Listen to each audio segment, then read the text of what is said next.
నా సాక్ష్యం చెప్తాను, మిగిలిన టైం నేను వాక్యం చెప్తాను.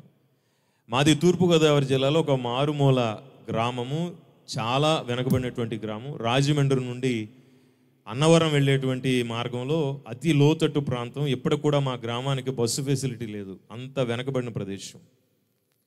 మా గ్రామం పేరు పాలెం అంటారు. ఆ పాలెం అనేటువంటి గ్రామంలో మా తాతగారు ఉండేవారు. ఆయన పేరు జియన్న గారు, మా తండ్రి గారి నాన్నగారు. మా తండ్రి గారి పేరు నరసింహాచార్యులు గారు, అలాగే మా అమ్మగారి పేరు సింహాచలమ్మ గారు. మా అమ్మగారి నాన్నగారి పేరు శ్రీ ఉప్పులూరి పరవస్తాచార్యులు. మేము ఆచార్యుల కుటుంబానికి చెందినటువంటి ఒక అర్చక వృత్తిని కలిగినటువంటి కుటుంబీకులు.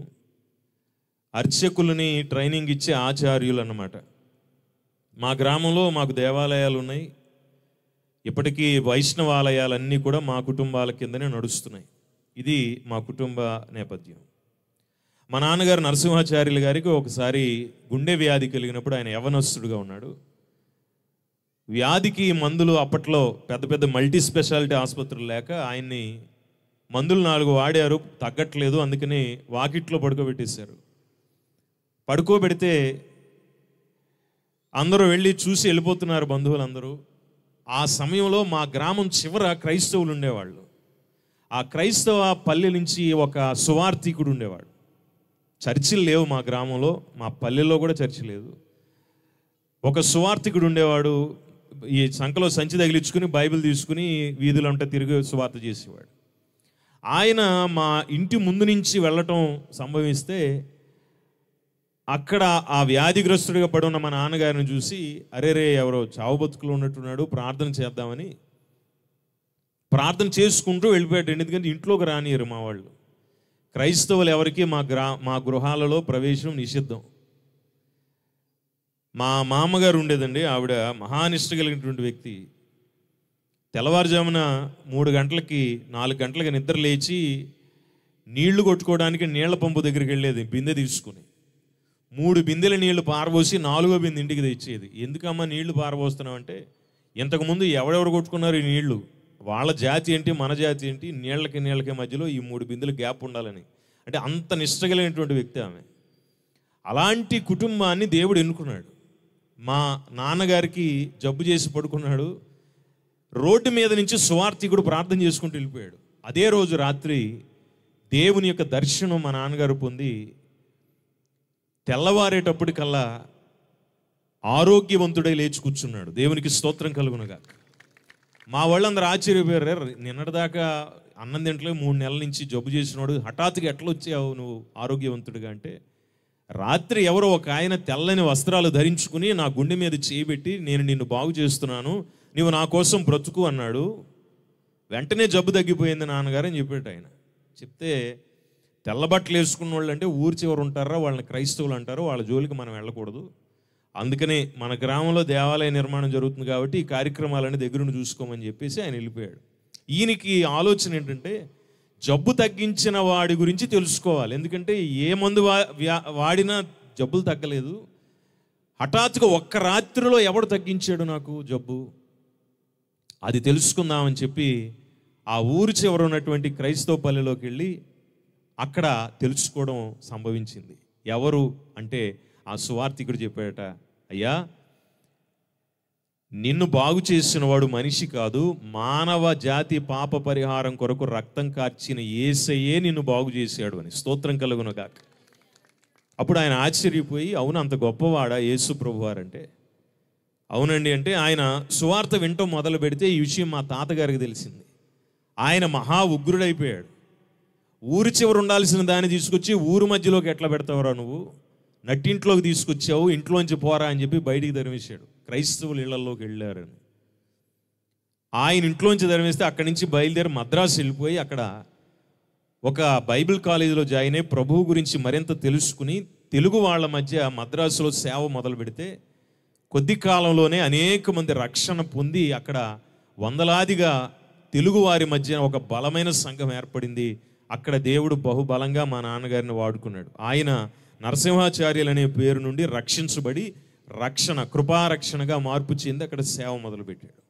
ఒకరోజు మా తాతగారు అనుకున్నారట, చాలా రోజులైంది మా వాడు వెళ్ళి ఎక్కడో మద్రాసులో ఉన్నాడట, చూసి వద్దాం, దేవాలయ నిర్మాణం పూర్తయిపోయింది, ఇంకా మా వాడిని తీసుకొచ్చేస్తాను వెళ్ళని చెప్పి మా ఊరోళ్ళకి చెప్పి ఆయన మద్రాసు వెళ్తే ఒంటరిగా బికారిగా ఉంటాడు అనుకుంటే ఆయన వెనక 100 మంది ప్రజలు ఉండటం చూసి ఆశ్చర్యపోయి, ఎక్కడి నుంచి వచ్చారా వీళ్ళందరూ నీ వెనకాల అంటే, ఇది నా ఘనత కాదు, నాకు ప్రాణం ఇచ్చిన ప్రభువు ఘనత అని చెప్పాడు. స్తోత్రం కలుగునగాక.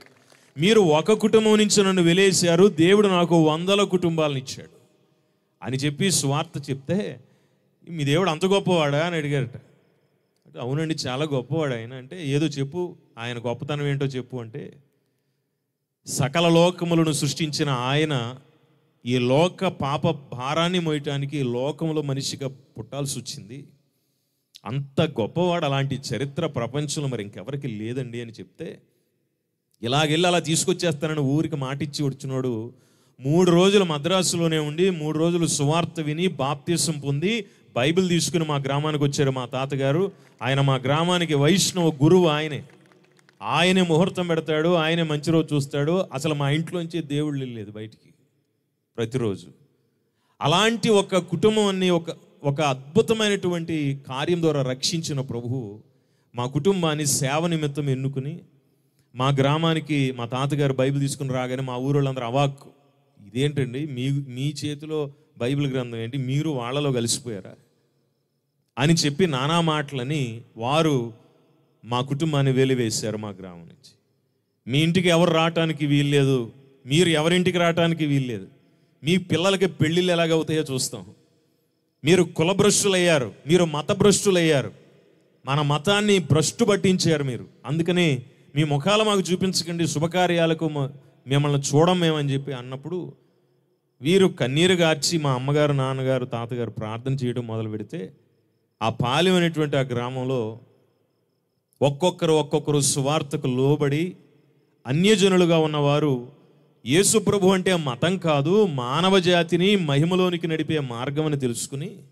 ఒక్కొక్కరు రక్షించబడటం ప్రారంభించారు. ఇప్పుడు మా గ్రామం వెళ్తే మీరు అక్కడ ఒక చక్కని మందిరం చూస్తారు. అక్కడ ఆ సువార్త ద్వారా 600 కుటుంబాల రక్షణలోనికి వచ్చాయి. దేవునికి స్తోత్రం కలుగునుగాక.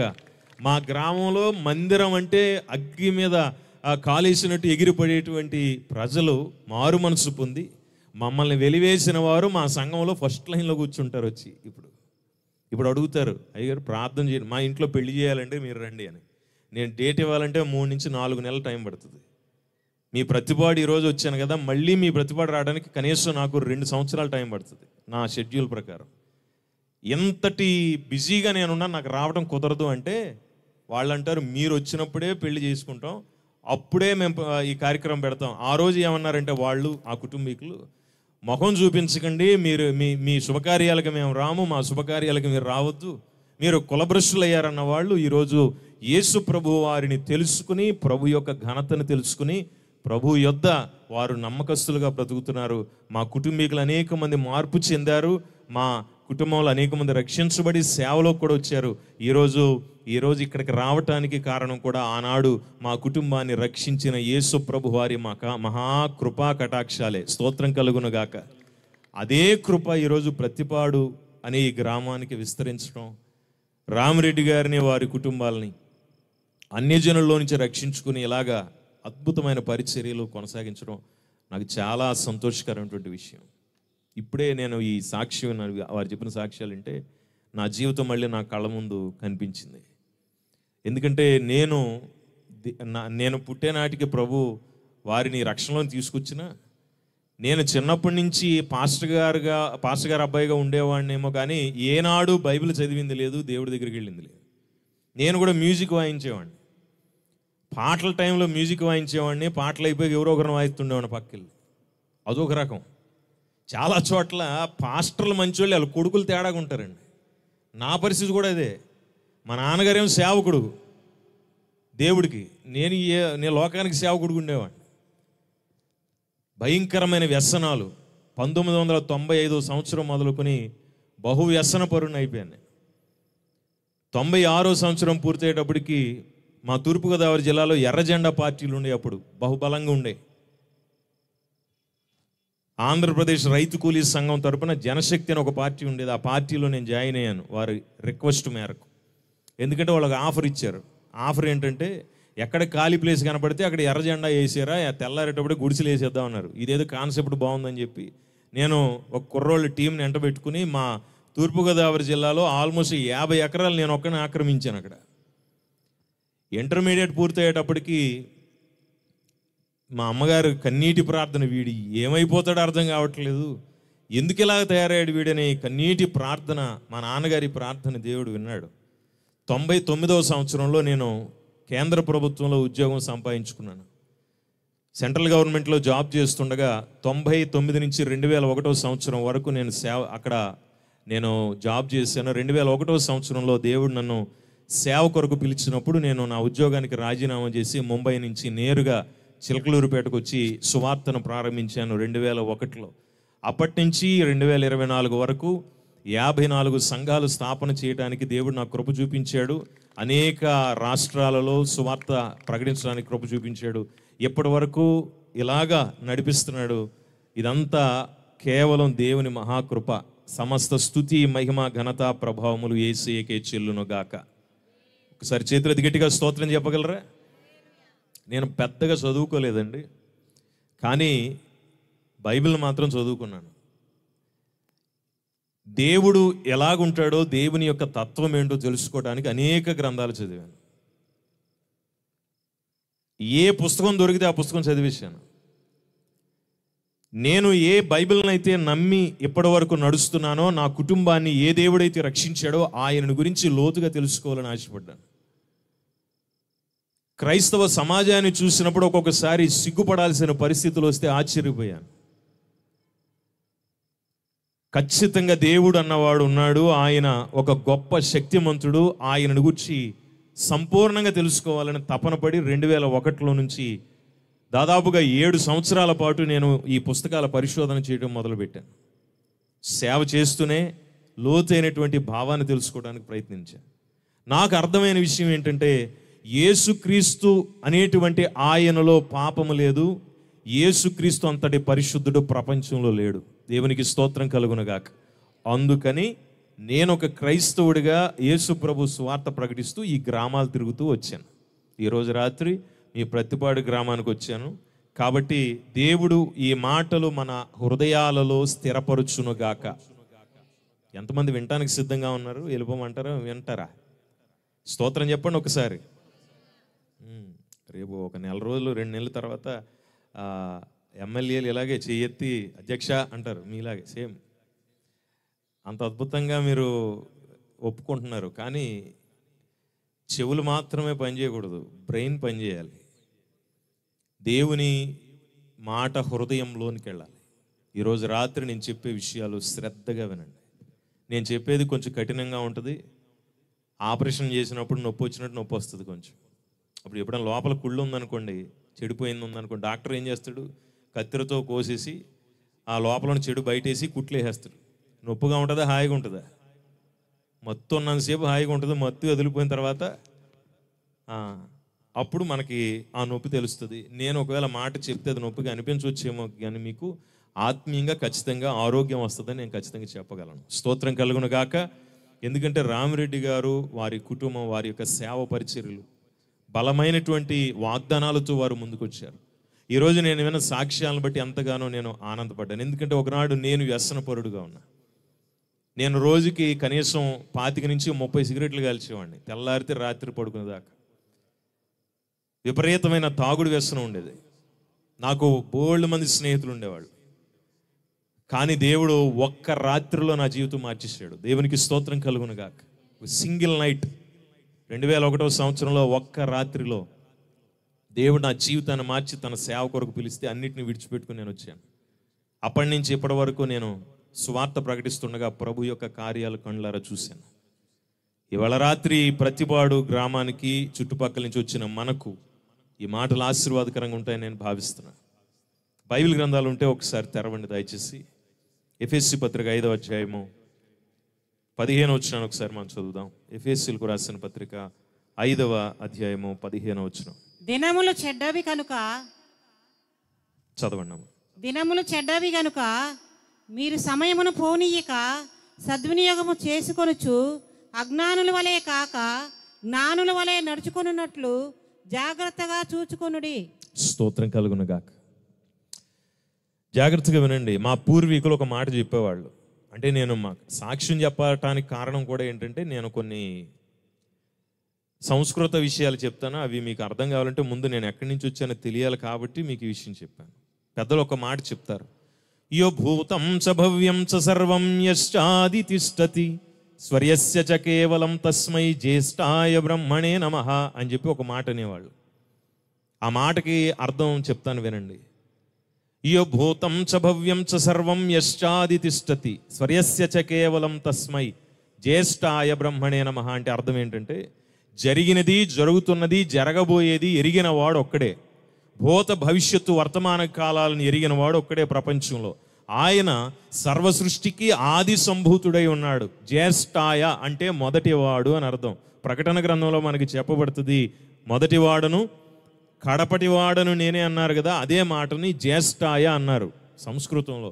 జ్యేష్ఠాయ అంటే నేను మొదటివాడను. మొదటివాడైన ఆయన మన జీవితానికి కూడా మొదటివాడైతేనే, అంటే మన జీవితంలో మొదటి వ్యక్తిగా మనము ప్రాధాన్యతనిస్తే మాత్రమే మనల్ని ఆయన రాబోయే దినాలలో ఉన్నతమైన లోకానికి నడిపించగలడు. చేతులెత్తి స్తోత్రం చెప్పండి ఒక్కసారి, హల్లెలూయా. అంచేత మనం మొట్టమొదటిగా ఇంత కృపనిచ్చిన దేవునికి కృతజ్ఞతాస్తుతులు చెల్లిస్తున్నాం. చప్పట్లు కొడుతూ స్తోత్రాలు చెప్తాం దేవునికి. దేవునికి మహిమ చెల్లునుగాక. ఇప్పటిదాకా అయ్యగారు చెప్పిన సాక్ష్యంలో వీళ్ళందరూ ఇదంతా సర్దటానికి మంచి కార్యాలు చేశారు. స్టేజ్ చేశారు, ఇక్కడ సౌండ్ సిస్టమ్, అలాగే ఆర్కెస్ట్రా, అలాగే ఫోటోగ్రాఫర్స్, వీళ్ళందరికీ ఇప్పుడు ఓట్ ఆఫ్ థ్యాంక్స్ చెప్తారు. మరి చెప్పలేదు అనుకోండి, గొంతు పట్టుకుని తీసుకెళ్తారు రేపొద్దున. అదొక రకం ఉంటుంది. మళ్ళీ మొన్న మధ్య నేను ప్రకాశం జిల్లా వెళ్తే కూటమి అయిపోగానే ఒక ముసలావిడ 70 సంవత్సరాల ఆవిడ వచ్చి పాస్టర్ గారి మీద గొడవ పెట్టుకుంది. నేను అన్నాను, ఎందుకమ్మ ఇంత గొడవ నీకు అన్నాను. నేనే ప్రసంగం చేశాను ఆ రోజు. మా పాస్టర్ మంచోడు కదండి, మాయదారి పాస్టర్ గారు అంది. ఏం చేశాడు నిన్ను? 70 సంవత్సరాలు ఆవిడకి. ఆవిడ అన్నది, అదేంటండి అది, దేవుడికి నేను కానుక ఇచ్చాను, ఆ మాయదారి పాస్టర్ గారు నా పేరు కూడా చదవలేదు మైకులో అంది. ఏం చేసావు అంటే, 3 రోజుల కోటాలుగా 30 రూపాయల కానుక సమర్పించాను నేను. ఆవిడ ఉద్దేశం ఏంటంటే, ఆవిడ పేరు సువార్తమ్మ గారు ఏదో ఉంది ఆవిడ ఉద్దేశం ఏంటంటే, ఈయన మైక్లో చెప్పాలి ఇలా అయిపోయిన తర్వాత, సువార్తమ్మ గారు దేవుడి సన్నిధిలో 30 రూపాయల కానుక సమర్పించారు. దేవుడు వారిని, వారి కుటుంబాన్ని, వారి పిల్లల్ని, వారి ఇంటి వెనకలో, వారి ముందు వాళ్ళని, వారి కుక్కలు, కోళ్ళు, మేకలు, పందులు అన్నిటినీ దీవించి ఆశీర్వదించాల్సిందిగా కోరి ప్రార్థిస్తున్నాం అని చెప్పేసి ఈ మైక్లో 20 నిమిషాలు సాగదీసి చెప్పబోతే ఇంటికి వెళ్ళి నిద్రపోదు ఆవిడ. ఇట్లాంటి వాళ్ళు ఉంటారు సంఘాల్లో. అందుకని అయ్యగారు చెప్పాలి, ఓట్ ఆఫ్ థ్యాంక్స్ చెప్తారు, అనుమానం ఏం లేదు. కానీ ఈ విషయం ఏంటంటే, ఓట్ ఆఫ్ థ్యాంక్స్ అన్నది మొట్టమొదట చెందాల్సింది ప్రభువుకు మాత్రమే. చేతులెత్తి స్తోత్రం చెప్పి హల్లెలూయా. ఇంత అలజడి ఉన్నటువంటి పరిస్థితులలో, ఇంత ఎలక్షన్ హడావిడి జరుగుతున్న పరిస్థితుల్లో కూడా ప్రశాంతంగా కూర్చుని దేవుని మాటలు వినటానికి ఇంత మంచి వాతావరణం, ఇంత మంచి పరిస్థితి, ఇంత చక్కని ఆరాధన, ఇంత చక్కని సేవకుల్ని మన దగ్గర నడిపించాడంటే ఆయన ఎంత గొప్పవాడై ఉంటే ఆ ఘనతను బట్టి కదా ఇక్కడ దాకా మనం వచ్చాం. మీరు అనుకోవచ్చు, ఇది మంచి మాటలు వింటున్నామండి, మేము అదృష్టవంతులు. ఎంతమంది అంటారండి అదృష్టవంతులు అని? ఎంతమంది అనుకుంటున్నారు ఈ రాత్రి? మీరు అంటారు కదా, నేను 12 గంటల దాకా వాక్యం చెప్పారు, మీరే అంటారు టైం బాగోక వచ్చామని, అనవసరంగా బుక్ అయిపోయామని. మీరు ఇప్పుడు ఏమనుకుంటారంటే, అదృష్టం బాగుండి వచ్చామంటారు మీరే. 1.5 గంటలు సాగదీశాను అనుకోండి, మా దురదృష్టం కొద్ది వచ్చామని మీరే అంటారు. ఇది అదృష్టమో కాదు, దురదృష్టమో కాదు, ప్రభు ప్రణాళిక ఉంది. మీరు వచ్చి కూర్చున్నారు, నేను వచ్చి మాట్లాడుతున్నాను. ఎంతమంది నమ్ముతున్నారు? స్తోత్రం చెప్పండి. హల్లెలూయా.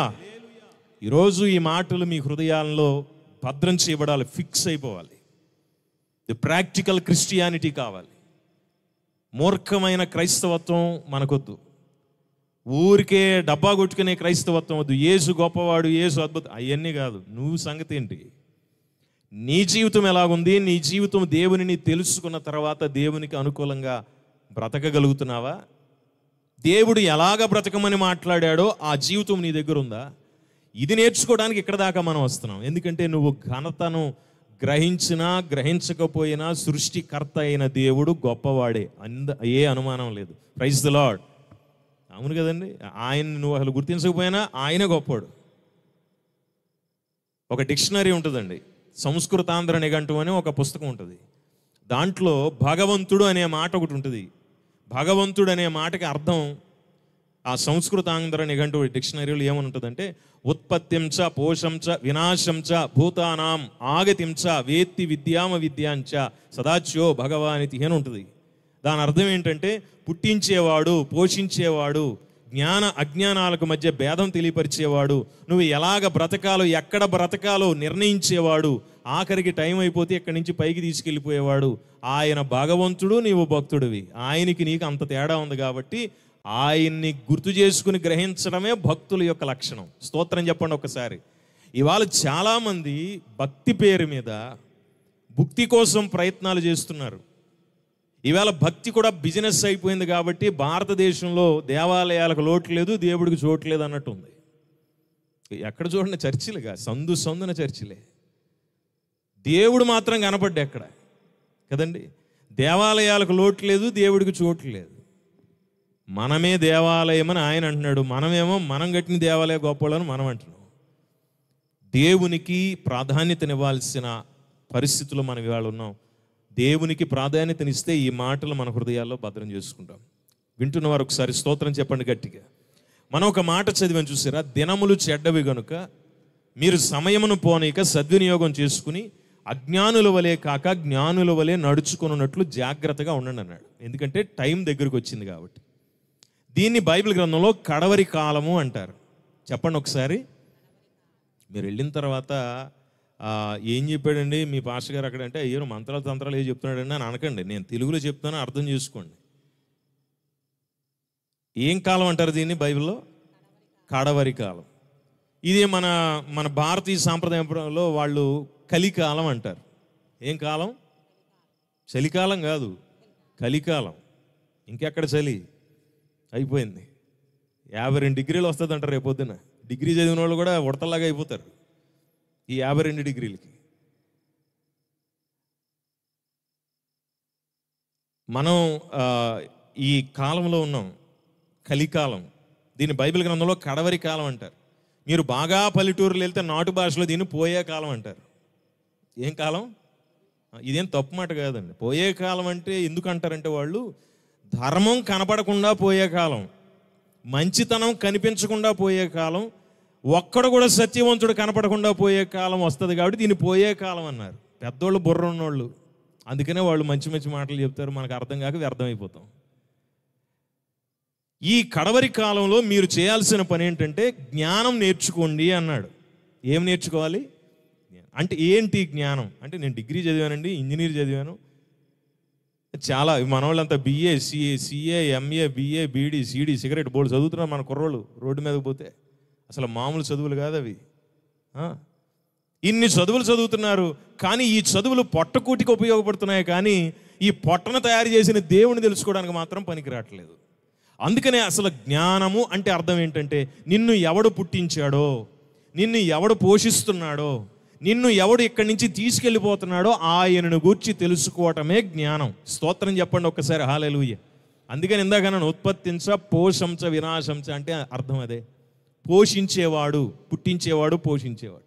ఇలాగంటే ఒక ఆవిడ గొడవ వేసుకుంది, ఎవరండి పోషించేది? నేను పొద్దున్న పనికి వెళ్ళి సాయంత్రానికి వస్తేనే కానీ నేను కడుపు నిండా తిన్నాను, దేవుడు ఎప్పుడు పోషించాడు నన్ను అని ప్రశ్నించింది నన్ను. మీలో ఎంతమంది పిల్లలను కన్న తల్లులు ఉన్నారు? ఒకసారి చేతులు ఎత్తగలరా? పిల్లలను కన్న తల్లులు. ఓకే, చాలా సంతోషం అండి. ఎంతకాలం మోసారు మీరు పిల్లల్ని కడుపులో? అండి 9 నెలల. అది అప్పుడు. ఇప్పుడు కంగారు ఫాస్ట్ జనరేషన్గా 7వ నెలలో వచ్చేస్తున్నాడు ఒక్కొక్కడు బయటికి.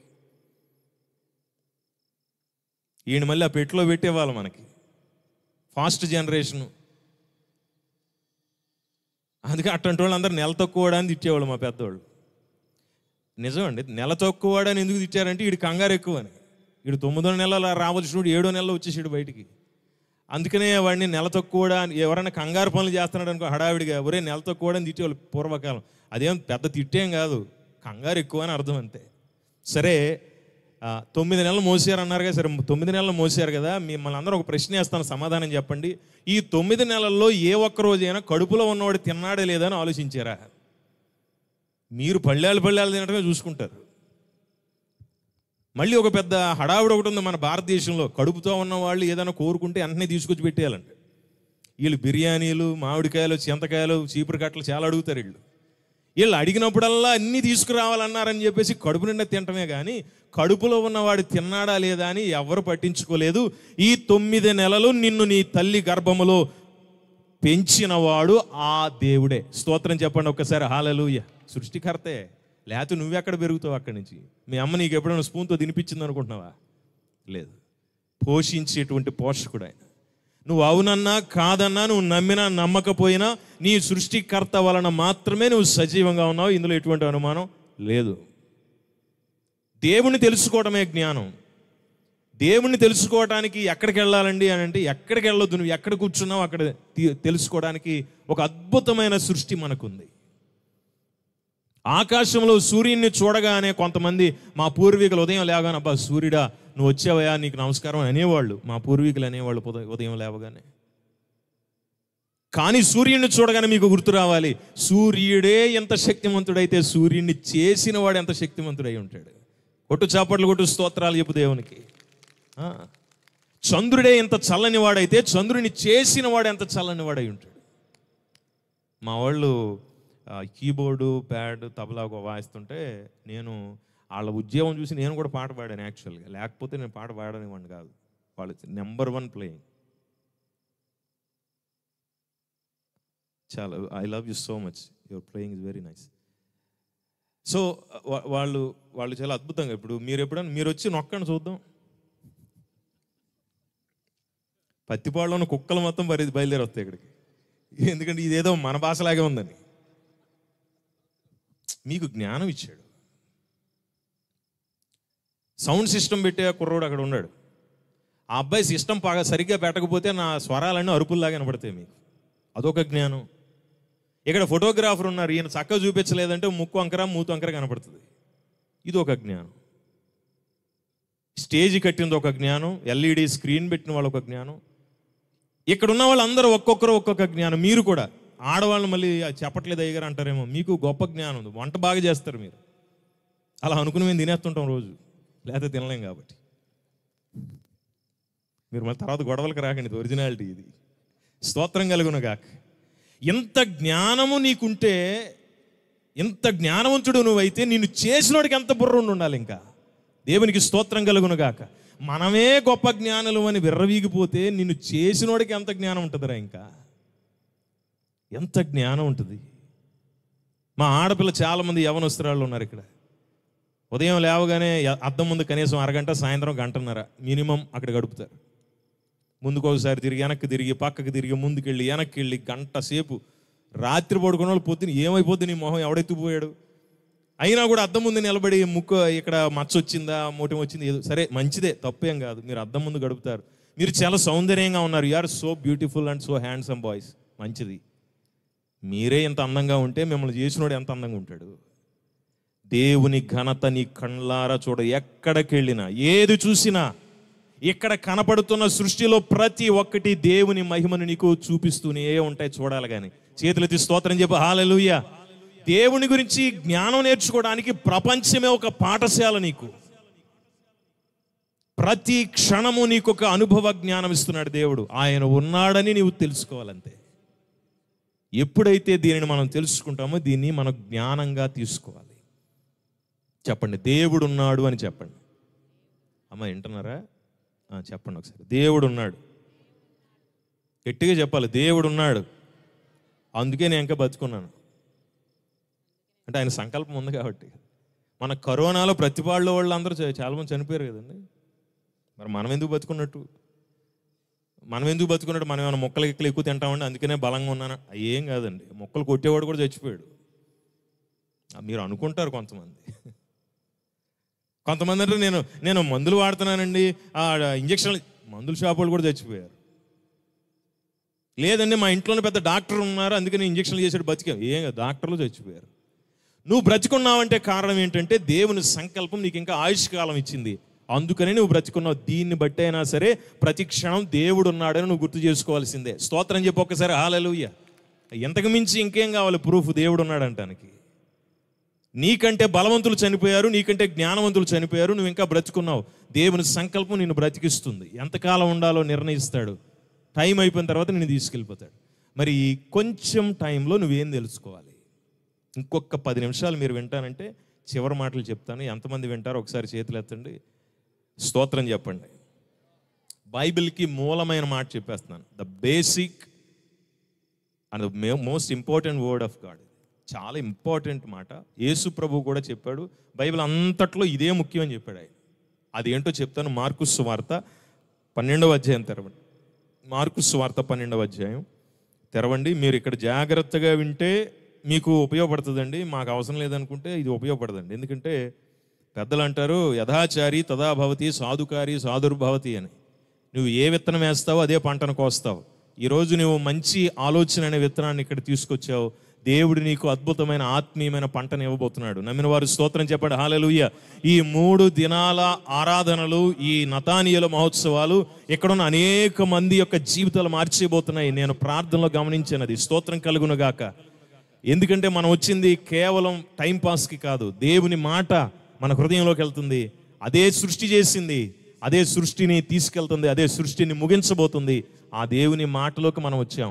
ఖచ్చితంగా మన జీవితాలు బాగుపడతాయి. ఈ మాటలు మన హృదయాల్లో ఉంచుకోవాలి. చదువుతారు ఒకసారి మార్కు సువార్త 12వ అధ్యాయం నుంచి 28వ వచనం దగ్గర నుంచి ఒకసారి మనం చదువుతాం. మార్కు సువార్త. ఒకడు వచ్చి వారు తర్కించుట విని ఆయన వారిని బాగుగా ఉత్తరమిచ్చినని గ్రహించి ఆజ్ఞలన్నింటిలో ప్రధానమైనది ఏదని ఆయన అడిగెను. అందుకు యేసు, ప్రధానమైనది ఏదనగా, ఓ ఇశ్రాయేలు వినుము, మన దేవుడైన ప్రభువు అద్వితీయ ప్రభువు.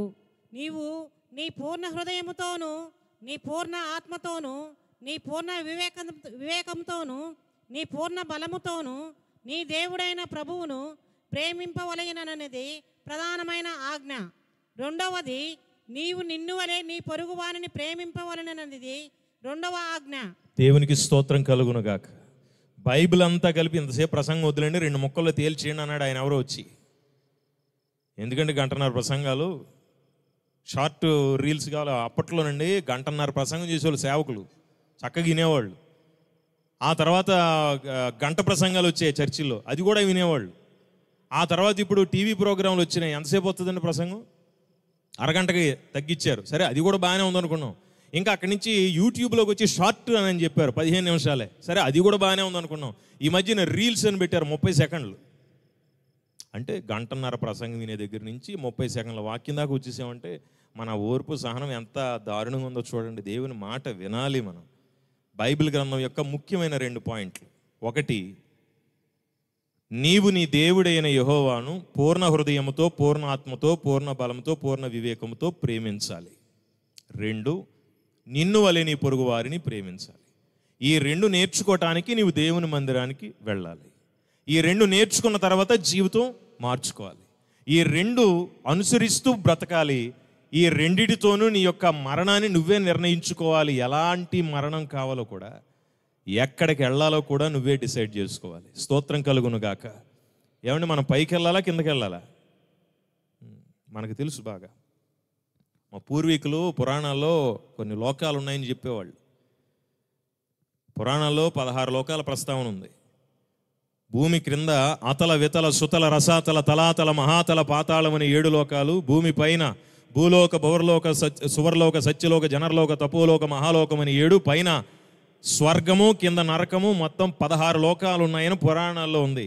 ఏ లోకానికి పోవాలో తెలియక మాలోకల్లా తిరుగుతున్నాం కాబట్టి మహిమలోకంలో నుంచి మట్టి లోకంలోకి మహిమ ధరించిన దేవుడు దిగొచ్చి మట్టిలో నుంచి మనుషుల్ని మహిమలోకి తీసుకెళ్ళాడంట. కొట్టండి చప్పట్లు దేవునికి. యేసుప్రభు అంటే మరి జేబులో సంకలో పెట్టుకున్న సంచిలా తయారు చేసుకున్నారు మనోళ్ళు. అవునండి, యేసుప్రభు అంటే ఏంటంటే అంతేనంటే ఈ బైబిల్, యేసుప్రభు అంటే ఇదే, ఈ సంకలో ఉంటే సరిపోద్ది కాదు. దేవుని వాక్యం నీ జీవితాన్ని బాగు చేయాలి. ఆయన చెప్పింది 2 మాటలు ముఖ్యమైనవి. మనమేమో దీన్ని ఆచారబద్ధంగా మార్చేస్తున్నాం. క్రైస్తవ సమాజం ఇది చాలా తప్పు, చాలా తప్పు ఇది. ఇప్పుడు చెప్పండి, ఈ సీసాలో మంచినీళ్ళు ఉన్నాయి. ఈ బాటిల్లో ఉన్నటువంటి నీళ్లును తాగితే దాహం తీరుతుందా? దీన్ని పట్టుకుని ఊరేగింపు చేస్తే దాహం తీరుతుందా? దీనికి దండం పెట్టుకుంటే తీరదుగా. పోనీ దీని మీద ముందు మోకాళ్ళు వేసి ప్రార్థన చేసి బోర్లా పడుకుని ఉపవాసం ఉంటే దాహం తీరుతుందా? గొంతెండి చచ్చిపోతావు నువ్వు చివరికి. ఇప్పుడు నువ్వు ఏం చేయాలి? ఈ సీసాను సంకలో పెట్టుకుని దేశం అంతా తిరిగితే ఉపయోగం లేదు.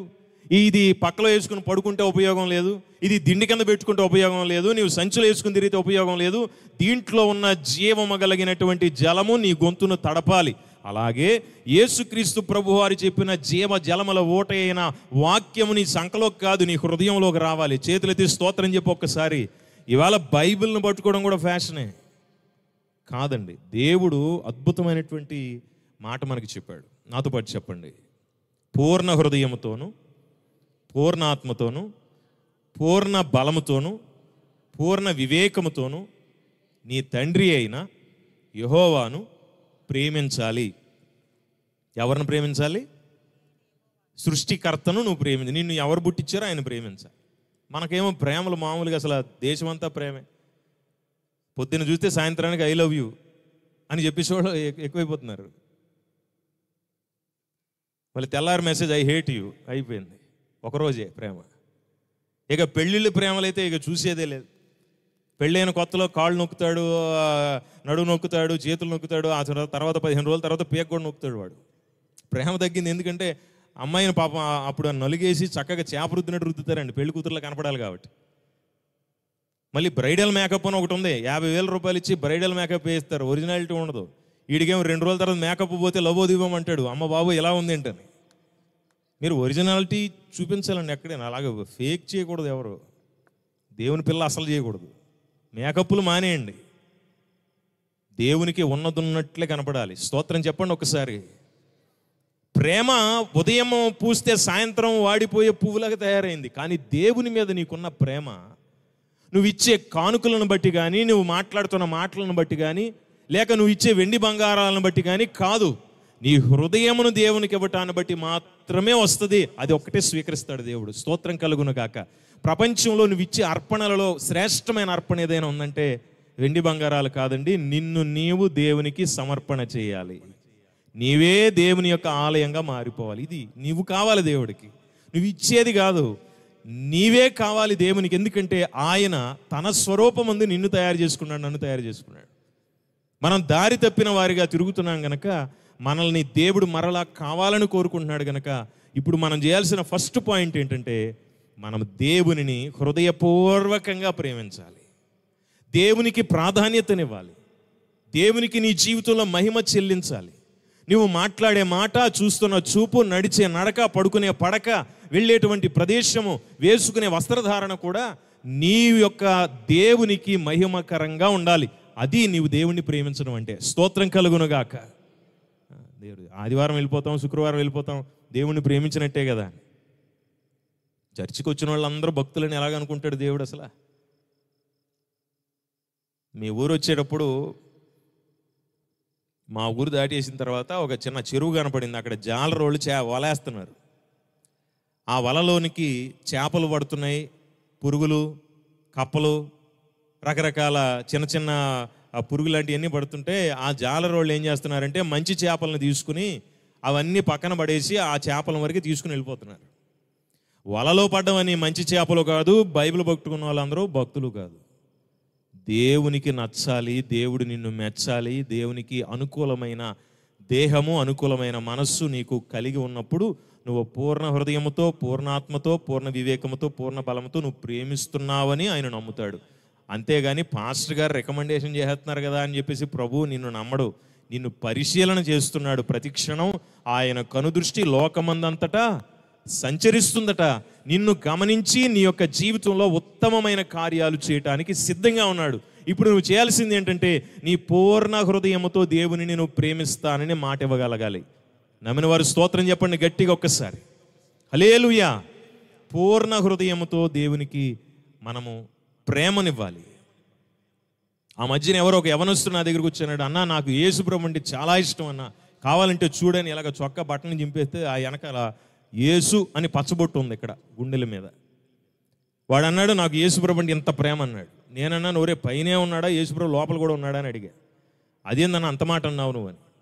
మరి కాకపోతే ఏంటి, పచ్చబొట్లు, సిలువలు ధరించుకోవడం, లేకపోతే ఇంటి నిండా వాక్యాలు రాసుకుంటే నాకు దేవుడు అంటే ప్రేమ నువ్వు అనుకుంటున్నామో కాదు. హృదయము దేవుని ఆలయం. నీ హృదయపూర్వకంగా దేవునికి కృతజ్ఞతలు చెల్లిస్తూ ఆయనకి నచ్చినట్లు నీ జీవితాన్ని మార్చుకుని ఆయనకు అర్పణగా ఇవ్వాలట. ఎంతమంది సిద్ధంగా ఉన్నారు దేవునిని ప్రేమించడానికి? ఒక్కసారి స్తోత్రం చెప్పగలరా? హల్లెలూయా. నిజమైనటువంటి ఈ ప్రేమ దేవునికి ఇష్టం. నీ హృదయపూర్వకంగా, అంటే పైనున్న వేషాన్ని బట్టి ప్రేమించకూడదు. దేవుడు అలాగే నిన్ను ప్రేమించట్లేదు. పైనున్న వేషాన్ని బట్టి నిన్ను ప్రేమించలేదు. నువ్వు లావుగా ఉన్నావు, సన్నగా ఉన్నావు అని ప్రేమించలేదు. నీ కులాన్ని బట్టి దేవుడు ప్రేమించలేదు. నీవు ఆయన బిడ్డవ కాబట్టి స్వతహాగానే ఆయన నీ మీద ప్రేమ చూపిస్తున్నాడు. ఇప్పుడు నువ్వు ఆయనను ప్రేమించి నేను నిజమైన బిడ్డనని నువ్వు నిరూపించుకోవాలి. ఇదే క్రైస్తవత్వం అంటే. స్తోత్రం కలుగునగాక. ఇదే క్రైస్తవ జీవితం. షార్ట్ కట్లో ఎప్పుడు దేవుని ఆశీర్వాదాలు పొందలేరు. గుర్తుపెట్టుకోండి క్రైస్తవులు, దేవుని పిల్లలు గుర్తుపెట్టుకోండి, షార్ట్ కట్లో ఆశీర్వాదాలు రావు. నా మధ్యన రాజమండ్రిలో ఉదయాన్నే లేచి మొహం కడుక్కుంటుంటే ఒకడు లారీ మీద వెళ్ళిపోతుంటే నేను ఆపేడిగాను, ఎక్కడికి రా పోతున్నారన్నా. అన్నా నీకు తెలీదా అన్నాడు. నీకు తెలియదు. ఏమైంది అంటే, రాత్రి ఒకటి నడుము పట్టేసిందంట. అక్కడ పాస్టర్ గారి దగ్గరికి వెళ్ళాడు పొద్దున్నే ప్రార్థన చేయించుకోవడానికి. అక్కడ పాస్టర్ గారు కొట్టుకుంటున్నారు పొద్దున్నే. ఏదో ఉప్మాలో ఉప్పు తక్కువైంది, ఏదో గొడవ జరుగుతుంది అక్కడ. ఏమంటారు? అప్పుడప్పుడు అలాగ చిన్న చిన్న గొడవలు జరుగుతుంటాయి కదా. ఏదో కొట్లాడుతున్నారు, తన్నుకుంటున్నారు. ఇంతలో వీడెళ్ళి, అయ్యగారు నాకు రాత్రి నిద్రలో నడుము పట్టేసిందని మధ్యలో దూరాడు. అయ్యగారు కాలు అమ్మగారికి తగలకుండా వీడికి తగిలింది. నిద్రలో పట్టేసింది కాబట్టి సెట్ అయిపోయింది అడికి. సరే, అక్కడతో ఆగల స్టోరీ. ఈడు వెళ్ళి ఊరు మొత్తం చెప్పాడు, అయ్యగారు ఎగిరి తన్నారు, నడుము నొప్పి తగ్గింది అని. అంతే. ఇంకా ట్రాక్టర్లో, లారీలు, ఆటోలు తండాలు వెళ్ళిపోతుంటే పొద్దున్నే ఆపాడు. కానీ ఒరే ఎక్కడికి రా పోతున్నారు మీరు అందరూ అన్న. అన్నా నీకు తెలియదా అన్నాడు. తెలియదురా. అక్కడ ఎగిరితెన్న అయ్యగారు వచ్చారంటన్నా, వెళ్తున్నాం. ఎవరు రాళ్ళు అన్న. అదేనా ఎగిరితెన్న అయ్యగారు వచ్చారంటన్నా, అక్కడ వెళ్తున్నాం మేము. దేవుని బిడ్డలు వెళ్ళు, దేవుని బిడ్డలో దేవుని సంతానం చర్చిలో ఫస్ట్ లైన్లో కూర్చుంటారు. ఎగిరితెన్న అయ్యగారు వచ్చారని ఎగిరి తన్నించుకోవడం. ఆయన మాత్రం ఆఫర్ బాగుందని చెప్పి కాలు పైకి లేపు కూర్చున్నాడు. ఆయన పాస్టర్ గారు కూడా తక్కువ ఏం కాదు. కాలు పైకి లేపు కూర్చుని పక్కనే కానుకలు పెట్టాడు. తన్నించుకోవడం, చెల్లించుకోవడం, వెళ్ళిపోవడం. అద్భుతమైన ఆఫర్, శుద్ధమైన వ్యాపారం. అందరూ కలిసి నరకానికి పోతారు, అనుమానం ఏం లేదు. నరకంలో స్పెషల్ ప్లేస్ ఉంటుంది ఇట్లాంటి స్కీములు పెట్టేవాళ్ళు అందరికీ. జాగ్రత్త. క్రైస్తవత్వం అంటే స్కీములు పెట్టడం కాదు. నరకం తప్పించుకోవడం అంటే నూనె డబ్బాలు అమ్ముకోవడం కాదు. దేవుని యొక్క వాక్యమును నీవు వినాలి, దాని ప్రకారం బ్రతకాలి, నిన్ను దేవుడు స్వీకరించాలి, నీవు దేవుని కలిగి ఉన్నావని సమాజం చూడాలి నీ లోపల. ఇది క్రైస్తవత్వం. స్తోత్రం చెప్పి ఒక్కసారి. మెళ్ళో సిలువ కాదు కావాల్సింది, నీ హృదయంలో యేసు కావాలి. ఇది నిజమైన భక్తి. నేను ముందే కొంచెం కఠినంగా ఉంటుందండి అని. ఖచ్చితంగా కఠినంగానే ఉంటుంది దేవుని వాక్యం. షార్ట్ కట్ లేదు ఆశీర్వాదాలకి, స్ట్రైట్ రూటే ఉంది. నమ్మిన వారు ధన్యులు, నమ్మని వారు అన్యులు. స్తోత్రం చెప్పండి ఒక్కసారి నమ్మిన వాళ్ళు. హల్లెలూయా. రెండవ మాట, నిన్ను వలె నీ పొరుగు వారిని ప్రేమించు. చాలా అద్భుతమైనటువంటి మాట. ఈ మాట చెప్పండి ఒకసారి నాతో పాటు. అస్సలు నచ్చదండి ఎటువంటి. వాళ్ళ మొహాలు చూసారా, ఎట్ట ప్రేమిస్తామండి అంటారు పొరుగు వాళ్ళని. చెప్పండి ఒకసారి, నిన్ను వలె నీ పొరుగు వారిని ప్రేమించు. మళ్ళీ చెప్పండి, నిన్ను వలె నీ పొరుగు వారిని. ఏ కులమైనా, ఏ మతమైనా, ఏ జాతి అయినా, ఏ దేశమైనా ప్రేమించు. స్తోత్రం చెప్పు. హల్లెలూయా. యేసు ప్రభువే తనని హింసిస్తున్న వాళ్ళని ప్రేమించాడు. తండ్రి వీరేమి చేయుచున్నారో వీరు ఎరుగురు అన్నాడా? లేకపోతే అరే టైం వస్తుందిరా నాకు కూడా అన్నాడా? అనలేదన్న. కొట్టించుకుంటూ కూడా ఏమన్నాడంటే, తండ్రి వీళ్ళని క్షమించేయా, వీళ్ళు తప్పు చేస్తున్నారు, తెలియక చేస్తున్నారు అన్నాడు. అందుకనే నీ పొరుగువాడు అంటే నీ శత్రువు, నువ్వంటే గిట్టనివాడు, నీ మీద నిందలు వేసేవాడు, నిన్ను హింస పెట్టేవాడు, నిన్ను నానా రకాల మాటలనేవాడిని నీవు ఈరోజు ప్రేమించి క్షమిస్తే నీవు ఏ అర్హత లేకుండా క్రైస్తవుడు అయిపోతావు. చేతులు ఎత్తి గట్టిగా స్తోత్రం చెప్పు. హల్లెలూయా. ఎందుకంటే యేసుక్రీస్తు ప్రేమాస్వరూపి అనే బైబిల్ గ్రంథంలో ఉంది. మన దేవుడు ప్రేమాస్వరూపి. ప్రేమ లేనివాడు ఆయన వాడు కాదట. అందుకని బైబిల్ యొక్క మూల సిద్ధాంతం కూడా ఇదే. నిన్ను వలె నీ పొరుగు వారిని ప్రేమించు. చెప్పండి ఈ మాట, నిన్ను వలె నీ పొరుగు వారిని ప్రేమించు. మళ్ళీ కరెక్ట్గా వినాలి. నీ పొరుగువాడంటే ఎవరంటే నీ శత్రువు, నిన్ను హింసించేవాడు. మళ్ళీ దీన్ని అపార్థం చేయకూడదు. రాజమండ్రిలో కోటాలు పెడితే ఒకరోజు ఇదే మాట 15 సార్లు చెప్పించాను అందరి చేత. తర్వాత మళ్ళీ కోటాలకు వెళ్ళేటప్పుడు ఒకడు వచ్చి సార్ చిన్న పంచాయతీ ఉందని రండి అన్నాడు. ఏంటి అన్న? ఆ రోజు నువ్వేం చెప్పావు? నిన్ను వలే నీ పొరుగువాడిని ప్రేమించి, నిన్ను వలే నీ పొరుగువాడిని ప్రేమించి మా అమ్మాయి ఎదురింటోడిని ప్రేమించింది నీ వాక్యం విన్నాక. ఇప్పుడు ఏంది పంచాయతీ చేయమన్నాడు. అని నేనన్నాను, పొరుగువాడిని ప్రేమించడం అంటే ఎదురింటోడిని వెనకింటోడిని ప్రేమించడం కాదు కదా తల్లి, పూర్తిగా వాక్యం వినకపోతే ఎట్లా అంటే ఈ మధ్యన యవనస్తులకి అది షార్ట్ చిన్న మొక్క వింటారు, తర్వాత ఏముంది అన్నారు వాళ్ళు. పూర్తిగా వాక్యం వినండి అని చెప్పడానికి అనమాట ఈ మాట. స్తోత్రం చెప్పండి ఒకసారి. రీల్స్ ఇలాగ తోసేస్తే సరిపోదు, ఏదో రోజు నరకంలో తోసేస్తాడు మిమ్మల్ని. వాక్యం వినాలి, హృదయంలో భద్రం చేసుకోవాలి. ఈ మాట ఏంటంటే, నీ చుట్టూ ఉన్న కులాలు, మతాలు, జాతులన్నీ తీసి పక్కన పెట్టు. నిన్ను సృష్టించినవాడు, ప్రపంచంలో అందరినీ సృష్టించినవాడు. నిన్నే కాదు, ఈ భూమి మీద ఉన్న ఆకాశ పక్షులు, భూజంతువులు, ప్రాణులు, పక్షులు అన్నిటిని ఆయన సృష్టించాడు, అన్నిటిని ఆయన పోషిస్తున్నాడు. అందుకనే అందరినీ నువ్వు ప్రేమించాల్సిన ఖచ్చితమైన బాధ్యతను కూడా ఇచ్చాడు. స్తోత్రం చెప్పు ఒక్కసారి. హల్లెలూయా. ఆకాశ పక్షులను చూడిడి, అవి విత్తవు, కడుపు నిండా తింటాయి కదండి. మీ ప్రతిపాడు గ్రామంలో ఏ కాకికైనా రేషన్ కార్డు ఉందా? ఏం చెప్పండి, నవ్వుతారే. ఏ కాకికైనా రేషన్ కార్డు ఉందా? మీ ప్రతిపాడులో ఏ పక్షికైనా ఆరోగ్యశ్రీ కార్డు ఉందా?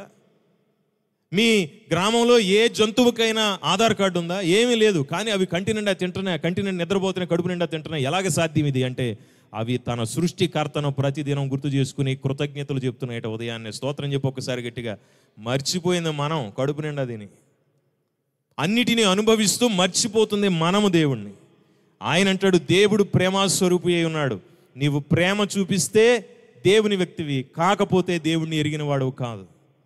సో ఈ 2 పాయింట్లే క్రైస్తవ జీవితానికి పునాదులు. ఈరోజు అద్భుతం జరగాలని మీరు అనుకుంటున్నారు కదా, అయ్యగారు వచ్చి ఊరకట్ట చెయ్యి ఇలాగ వేస్తే చాలు అద్భుతం, అలాగ అనుకోకండి. దేవుని హస్తం పడాలి. అప్పుడప్పుడు మా విశ్వాసులు అంటారు, అయ్యగారు ఒక కాలు మా ఇంట్లో పెట్టండి, మరి 2వ కాలు ఎక్కడ పెట్టమంటావు అంటే అలవాటుగా అడుగుతారు. అయ్యగారు ఒక అడుగు పెట్టొచ్చు కదా మా ఇంట్లో. ఒకడికి 2 అడుగులు పెడతాను అక్కడే. ఒకరోజు అలాగన్నాడు కదా, ఒక ఇంట్లోకి వెళ్ళాను.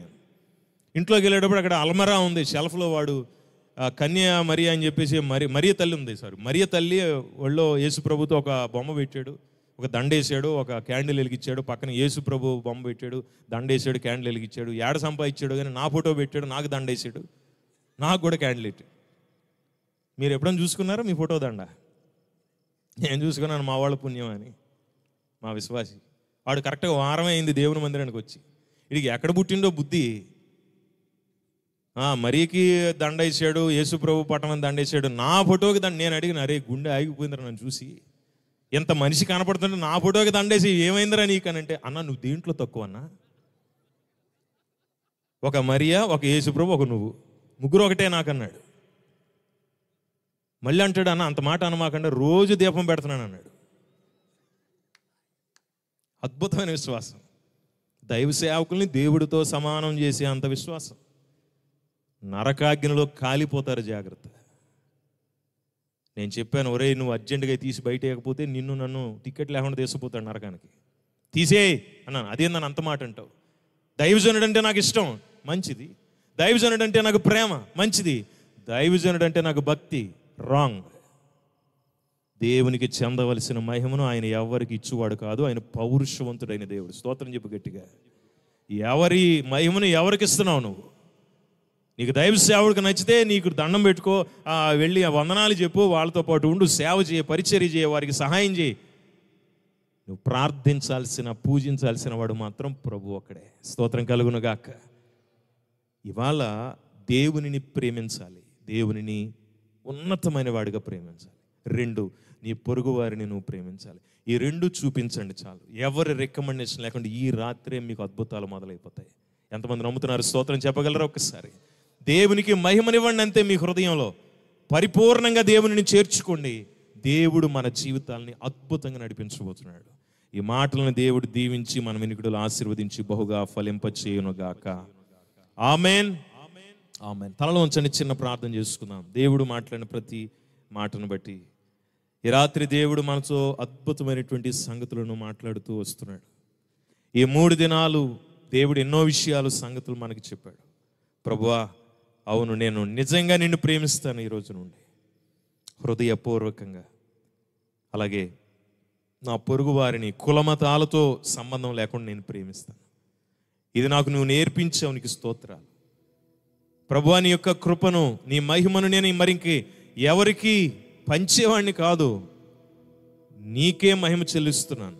నన్ను సృష్టించిన నీకే మొదటి స్థానాన్ని ఇస్తున్నాను నా జీవితంలో. ఎప్పటి వరకు నీవంటే నాకు తెలియదు, కానీ నేను నిన్ను చేర్చుకుంటున్నాను పరిపూర్ణంగా నా హృదయంలో. నేను తెలిసి నా నిర్లక్ష్యం చేశాను కొంతకాలం. ప్రభువా ఈరోజు పరిపూర్ణంగా నన్ను నేను నీకు సమర్పిస్తున్నాను. నేను ఇలాగ బ్రతికి ఉన్నానంటే కేవలం నీవే కారణం. నేను ఇలాగ ఆహారం తీసుకుంటున్నానంటే కేవలం నీవే కారణం. నేను ఇలాగ జీవించటానికి నీవే కారణం. ప్రభువా మరొకసారి నాయన మా జీవితాలని జ్ఞాపకం చేసుకోండి అయ్యా. నీ పాదాల చెంత మేము దీనులమై ప్రార్థన చేస్తున్నాం. ఈ నతానియేలు మహోత్సవంలో నాయనా ఇక్కడున్న ప్రతి ఒక్కరికి ఆశీర్వాదకరముగా ఉండునుగాక. నాయనా ప్రతి వ్యక్తి ఈ మాటలు విని ప్రభువా ఇదిగో నిన్ను పూర్ణ హృదయముతో, పూర్ణ ఆత్మతో, పూర్ణ వివేకముతో, పూర్ణ బలముతో ప్రేమించగలిగిన వారిగా, అలాగే సాటి మనిషిని కూడా ప్రేమించేవారిగా ఉండి నీకు ఇష్టమైన వ్యక్తులుగా మార్చబడితే ఈరోజు నువ్వు కార్యాలు మొదలు పెడతావు. మా జీవితం మారిపోతుంది పరిపూర్ణంగా. మారు మనస్సుతో గొప్ప జీవితాలు మేము పొందుతాం నాయన. ప్రతి ఒక్కరూ అద్భుత ఆశ్చర్యాలు పొందుతారు. అట్టి కృప ఇక్కడున్న ప్రతి బిడ్డకు మీరు దయచేయండి. ఈ మాటలు వింటున్నటువంటి ప్రతి వ్యక్తిని నీవు ఆశీర్వదించండి. నీ దాసులు రామిరెడ్డి గారిని, ఇక్కడున్న దైవజనుల్ని మీరు దీవించండి. గొప్ప పరిచర్యను నీ దాసులు రామిరెడ్డి గారికి మీరు ఇచ్చారు. ఈ నతానియేల్ మినిస్ట్రీస్లో నాయన గొప్ప ఉజ్జీవం రేకెత్తించబడి సజీవమైనటువంటి సంఘముగా ఈ సంఘం అభివృద్ధి పొందునుగాక. నాయన ఉన్నతమైన కార్యములు జరిగించి నడిపించుమని త్వరలో రానున్న మా ప్రభు అయిన యేసుక్రీస్తు వారి శ్రేష్ఠ నామములో అడిగి వేడుకుని ప్రార్థించుకొనుచున్నాము తండ్రి. ఆమెన్.